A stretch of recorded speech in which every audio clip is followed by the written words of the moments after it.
Like any good hack fraud YouTuber, I'm gonna procrastinate from my actual videos I'm working on and talk about a movie trailer. Transformers 1 just dropped from space, and I've got a couple thoughts on it. Alright, so the short answer is the movie looks cute. The long answer is... So in 40 years, we've had 9 Transformers movies, and that's counting this one. And I could safely say 3 of them I like. 2 of them are, pretty watchable, and 1 of them is still unbeatable to this day. Look, I will always, always, always be biased towards the 86 movie. It had some of my favorite moments in the franchise, and just in general, it's a great combination of beautiful animation and just high rockin' music. It's up there with heavy metal in my opinion. But just because I'm biased doesn't make me a G1er. We're not at alt.toys.transformers levels here. I'm always willing to give a new interpretation a chance. Everything from Beast Wars to Transformers Animated and even the IDW comic books were radical reinterpretations of Transformers, and they were met with hesitation and trepidation from fans. So even if I don't fully agree with this new version in Transformers 1, I'm going to give it a chance. I think the major thing that I wouldn't say irks me, but definitely kind of sticks out, is the idea that our motley crew, Elita 1, Orion Pax, D16 Megatron, Bumblebee, that they're monoformers, that they can't transform, that they have to earn the right to transform. Which is kind of weird, because for 40 years now, we have just had it be that Transformers are just alien robots that transform into things. I mean, look, I like Action Masters more than your average Transformers fan, and that's not a joke. Action Masters are some of my favorite G1 figures. I'm working on a full set of them right now. But I don't know if that's a good baseline for the series. I think it's fun to have an Action Master monoformer be the odd man out, kind of like Croc in the IDW comics.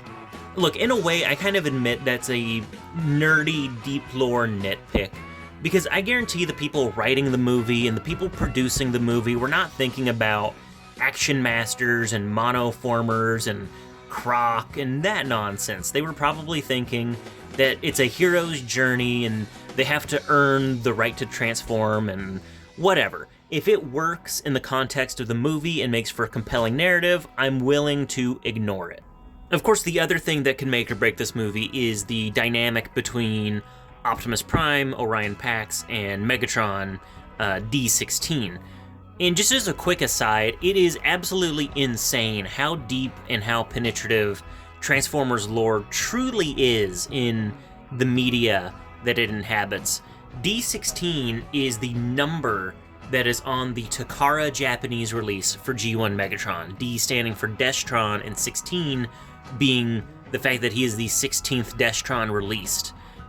What an insane detail to make it to a major motion picture.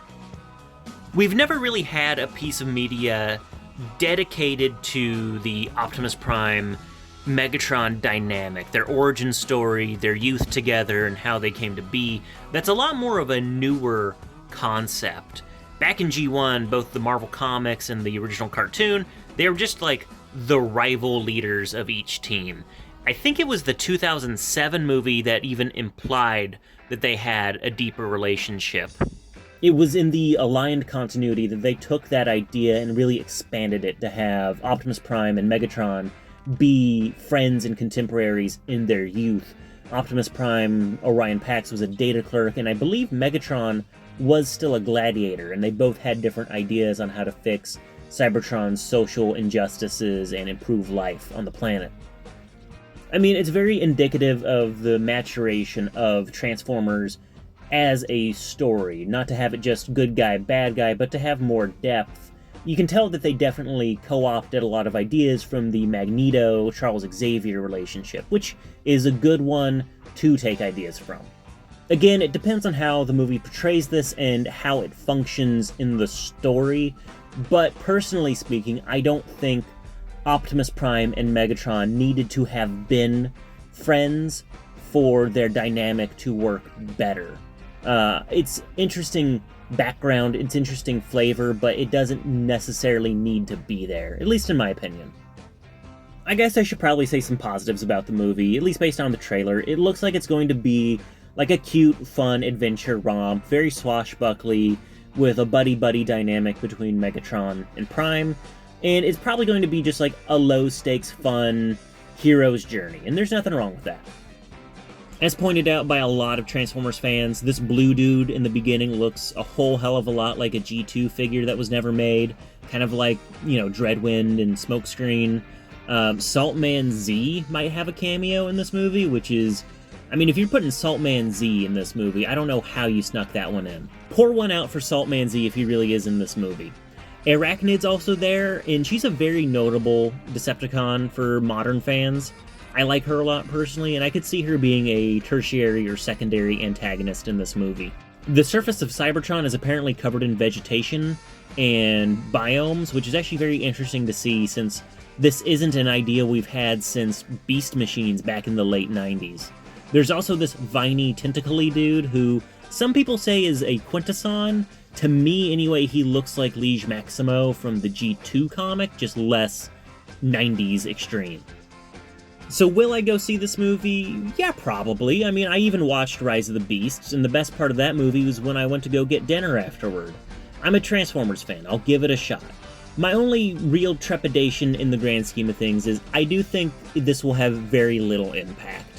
I think we as Transformers fans will appreciate it and will think it's a cute, fun movie, but in the grand scheme of things, Hasbro definitely seems like they're gearing more up for the G.I. Joe Transformer crossover, and I think they're going to very quickly forget about Transformers 1. We'll see, though.